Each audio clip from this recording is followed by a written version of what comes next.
Goeiedag, baie welkom aan elkeen wat ingeskakel is weer by ons boodskap van bemoediging. Ons is by ons tweede gedeelte van ons tema vir hierdie week, vry om te bid. En ons kyk so 'n bietjie dieper na wat dit beteken wanneer ons ook voor die Here kom stil word en tot hom bid. En ons gaan vandag saam lees uit Lukas 5 uit van vers 12 tot 16 om net te hoor wat die Here ook daardeur vir ons wil kom sê. Kom ons lees dit ook saam. Eendag toe Jesus in een van die dorpe was, kom hy 'n man teë wat oortrek was van die melaatsheid. Toe die man hom sien, val hy op sy knieë voor hom en smeek, Here, as U wil, kan U my gesond maak. Jesus steek sy hand uit, raak hom aan en sê, ek wil, word gesond. En sy melaatsheid was onmiddellik weg. Toe gee Jesus hom opdrag, moet dit aan niemand vertel nie, maar gaan wys jou vir die priesters en bring offers vir jou reiniging, soos Moses voorgeskryf het. Dit sal vir die mense die bewys wees dat jy rein geword het. Tog het die nuus oor hom nog verder versprei en groot menigtes het saamgedrom om na hom te luister en van hulle siektes genees te word. Maar hy het hom altyd weer in eensame plekke afgesonder om daar te bid. Tot sover lees ons dan vandag ook saam.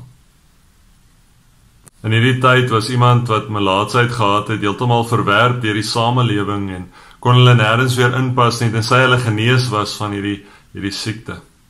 En dit het baie min ook gebeur dat so iemand genees is van hierdie siekte ook. En dan was daar nog, as jy genees is deur hierdie siekte, was daar nog 'n proses wat 'n mens moes deurgaan om sodoende te wys dat jy gereinig is en dat jy genees is. En die priesters moes hierdie ritueel uitvoer om sodoende te help dat jy weer in die samelewing eintlik kan inpas en weer kan deel vorm ook daarvan. Daarom wanneer Jesus hierdie man genees, dan sê hy vir hom, gaan wys vir die priesters, laat hulle hierdie ritueel uitvoer, sodat jy sodoende weer kan deel wees van die samelewing. En natuurlik was dit vir hulle sekerlik 'n groot skok eintlik gewees dat hierdie man na hulle toe kom en vra dat hulle hierdie ritueel uitvoer, want dit was vir hulle iets wat hulle nie eintlik baie nodig gehad het om te doen nie.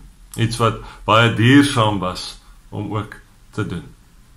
Maar dit is nie wat die Here vir my en jou wil kom uitwys vandag uit hierdie gedeelte uit nie.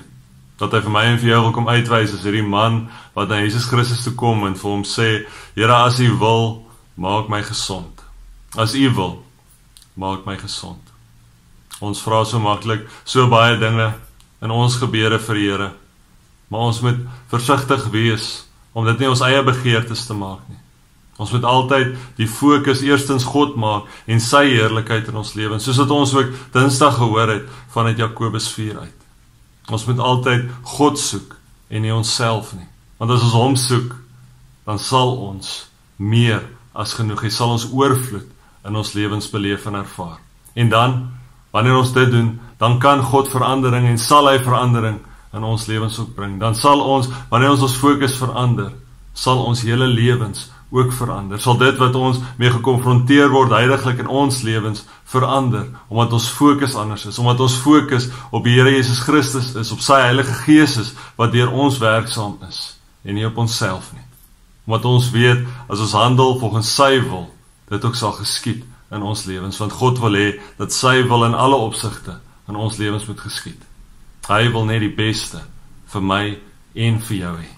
En dan ook, wat ook 'n wonder is uit hierdie gedeelte uit, is natuurlik die man se manier hoe hy na Jesus toe kom, en ons het in gebed ook so na God toe kom en vir hom smeek en vra om ons aan te hoor in sy wil.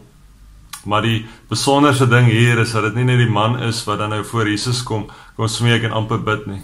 Maar dit is ook Jesus self wat na die tyd gaan en weer gaan bid. Ons lees in vers 16, maar hy het hom altyd weer in eensame plekke afgesonder om daar te bid.